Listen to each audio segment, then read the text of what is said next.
在雷火中撑不过3息，再不拼尽全力，给我去死！江寒竟突破了玄幽6重，你未免太高看自己。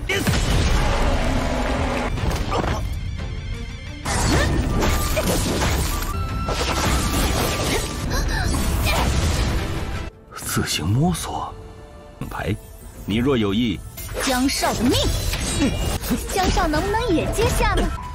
姑娘你。Halo guys, balik lagi bersama Mimin from Zero. Di video kali ini Mimin bakalan kembali melanjutkan alur cerita series Donghua berjudul Martial Conjurer of the Cosmos episode 15 dan 16 ya. Seperti biasa, sebelum masuk ke recap ceritanya, buat kalian yang menonton video ini tapi belum subscribe, tolong di subscribe dulu ya guys. Dan jangan lupa nyalain lonceng biar nggak ketinggalan update terbaru dari channel From Zero.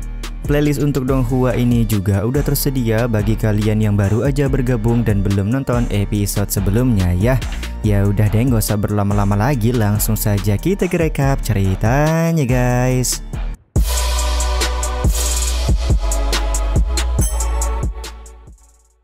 Cerita episode kali ini dimulai dengan tetua kedua yang meminta maaf kepada Wang Pingzi karena dia sudah ikut campur di kompetisi generasi muda. Karena sudah dipastikan Mang Ohan yang menang, maka tim pembunuh dewa mendapatkan 1 poin tambahan. Murid-murid lain yang menonton mulai berasumsi tidak ada yang bisa mengalahkan Jiang Han karena Tuan Besar Wang Pingzi sudah turun tangan, yang mana menunjukkan bahwa Jiang Han merupakan murid spesial. Beberapa saat kemudian Han Lin Feng masuk ke dalam arena pertarungan untuk mewakili tim pembunuh Po Jun. Amarah sudah terlihat di wajah Han Lin Feng karena dia ingin membalaskan dendam kejadian memalukan 1 bulan yang lalu. Sementara dari sisi Mang Ohan, dia ingin melihat sudah sampai di manakah Han Lin Feng berkembang setelah dia dikurung selama 1 bulan. Ternyata Han Lin Feng sudah mencapai ranah Province Serenity tingkat ke-8. Pertarungan antara mereka berdua pun akhirnya dimulai, yang mana Han Lin Feng mampu mengantisipasi kecepatan yang digunakan oleh Mang Ohan.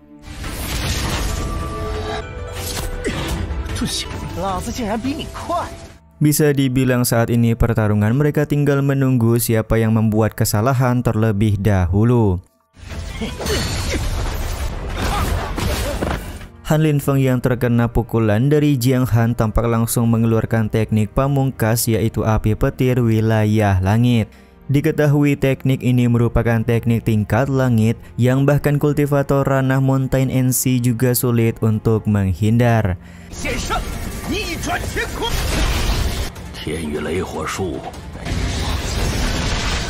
Dahsyatnya serangan Han Lin Feng membuat murid-murid yang menonton merasa heran karena Han Lin Feng menggunakan teknik mematikan seperti ini untuk membunuh Mang Ohan. Di saat yang sama, Ketua Balai Han tampak optimis kalau hari ini cucunya akan berhasil membunuh Jiang Han. Terjadi sebuah plot twist di mana api petir langit yang digunakan oleh Han Lin Feng ternyata bisa memperkuat kekuatan spiritual yang dimiliki oleh Mang Ohan. Bang MC berniat memancing Han Lin Feng untuk mengeluarkan api petir langit yang lebih kuat agar dia bisa menerobos ke ranah Province Serenity tingkat ke-6.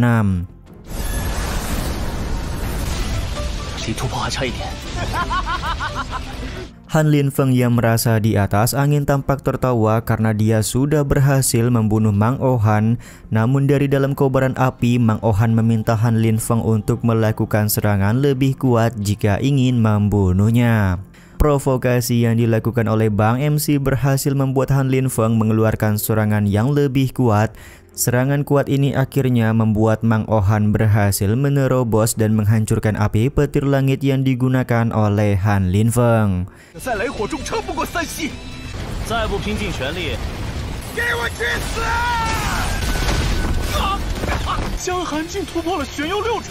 Tentu saja momen ini membuat semua orang kaget, termasuk para tetua pavilion Yunmeng. Salah seorang tetua menyadari kalau kekuatan spiritual Mang Ohan beratribut api, jadi Bang MC pasti memanfaatkan api petir langit untuk menerobos ranah Province Serenity tingkat ke-6. Melihat Jiang Han berhasil menerobos tentu membuat Han Linfeng bingung. Di saat yang sama Mang Ohan berkata kalau Han Linfeng terlalu melebih-lebihkan kemampuan diri sendiri. Bang MC juga langsung menggunakan teknik auman harimau hutan untuk mengakhiri perlawanan Han Linfeng.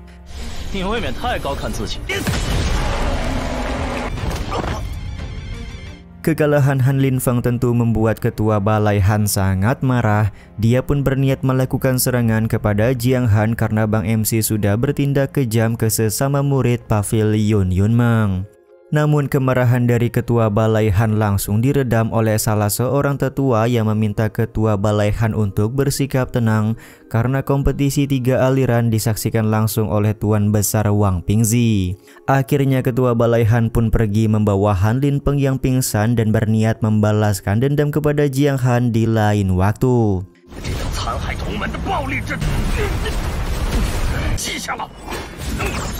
Kemenangan Jiang Han ini tentu membuat tim pembunuh dewa semakin di atas angin. Di saat yang sama Wang Pingzi memberikan pujian kepada ketua Pavilion Yunmeng karena berhasil menemukan seorang jenius seperti Jiang Han. Ketua Pavilion sendiri lekas bertanya ke semua murid apakah ada di antara mereka yang ingin menantang Jiang Han di tengah arena pertarungan. Karena tidak ada yang berniat menantang Jiang Han, maka Bang MC akan beristirahat sebentar karena dia sudah menang 2 kali berturut-turut. Sementara itu, seorang gadis bernama Xiao Jingjing masuk ke dalam arena dan langsung menantang Zuo Yi untuk melawannya. Diketahui Xiao Jingjing sudah berlatih keras untuk mengalahkan Zuo Yi pada kompetisi 3 aliran tahun ini.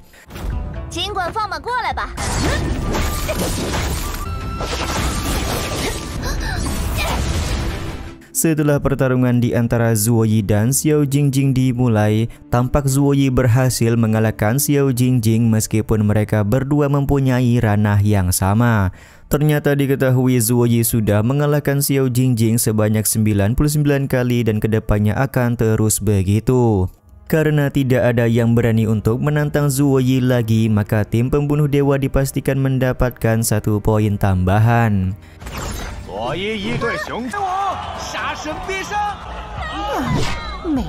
Beberapa saat kemudian Qi Bing turun ke tengah arena untuk menantang murid-murid Pavilion Yunmeng.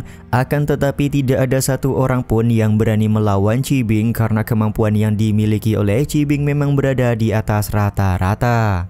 Karena Qi Bing menang tanpa bertarung, maka dipastikan tim pembunuh dewa mendapatkan 1 poin tambahan. Ketika penatua wasit bertanya siapakah murid yang ingin melakukan pertarungan lagi, Han Jin Mao langsung berkata kalau kompetisi 3 aliran tahun ini sudah dibenangkan oleh tim pembunuh dewa. Tuan Besar Wang Pingzi dan ketua Pavilion Yunmeng juga setuju dengan pendapat yang diberikan oleh Han Jin Mao. Akhirnya ketua Pavilion mengumumkan bahwa tim pembunuh dewa memenangkan kompetisi 3 aliran tahun ini. Mang Ohan tampak langsung menatap ke arah Han Jin Mao karena kejadian yang mereka alami baru-baru ini.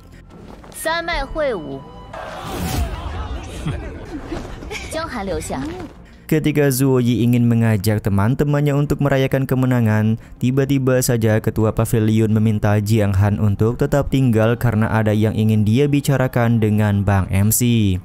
Ternyata Wang Pingzi ingin mengobrol sebentar dengan Jiang Han untuk menanyakan siapakah guru Bang MC selama ini. Karena dari yang terlihat, Wang Pingzi menilai kekuatan spiritual dan kekuatan magis Jiang Han begitu hebat dan kuat. Jiang Han pun menyebut kalau dia tidak mempunyai seorang guru dan hanya meraba-raba sendiri teknik yang ingin dia pelajari. Tentu ucapan Jiang Han membuat Wang Pingzi kaget karena bagaimana bisa seorang murid belajar sendiri tapi sudah sehebat ini. Karena tidak ingin menyia-nyiakan bakat dari Jiang Han, maka Wang Pingzi segera memberikan token Istana 7 Pembunuh agar kelak Jiang Han bisa menemuinya. Wang Pingzi bersedia membimbing Jiang Han untuk berlatih jika memang Bang MC membutuhkan bimbingan lebih lanjut. Jiang Han pun langsung berterima kasih atas kebaikan dari Tuan Wang Pingzi dan menyebut akan berkunjung ke Istana 7 Pembunuh jika dia nanti mempunyai waktu luang.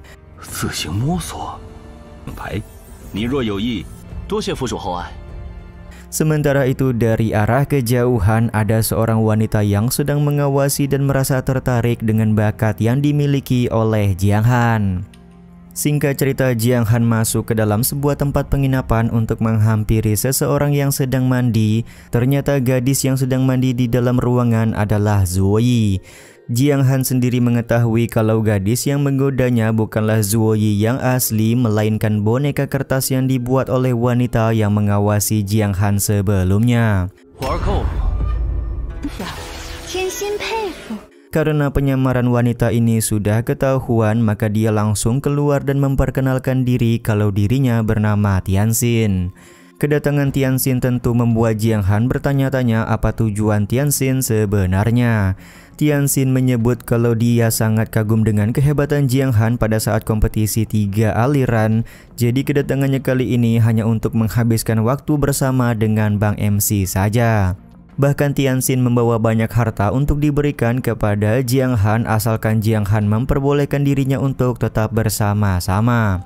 Namun semua harta yang dikeluarkan oleh Tianxin sama sekali tidak cukup untuk menunjukkan ketulusan karena Bang MC ingin tahu apa motif sebenarnya dari Tianxin. Benar saja, ternyata Tianxin menginginkan nyawa dari Jiang Han. Serangan yang digunakan oleh Tianxin membuat Jiang Han sadar kalau Tianxin sudah berada di ranah Mountain NC.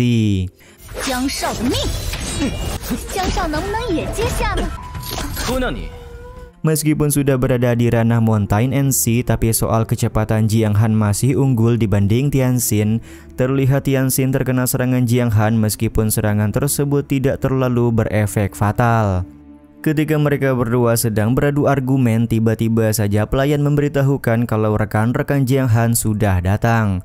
Situasi ini pun membuat Tianxin langsung pergi dan akan berurusan dengan Jiang Han di lain waktu.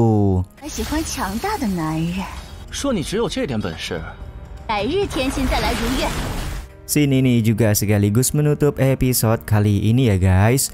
Ya udah deh, sampai di sini dulu aja video kali ini. Mohon maaf jika masih banyak kekurangan dan kesalahan dalam penyampaian kata-kata ya. Terima kasih untuk kalian yang udah pada nonton dan jangan lupa subscribe serta nyalain loncengnya ya guys. Mimin selaku penulis narasi, tukang voice over dan tukang edit video pamit undur diri. Salam hangat, see you in the next video. Bye bye guys, see you next week.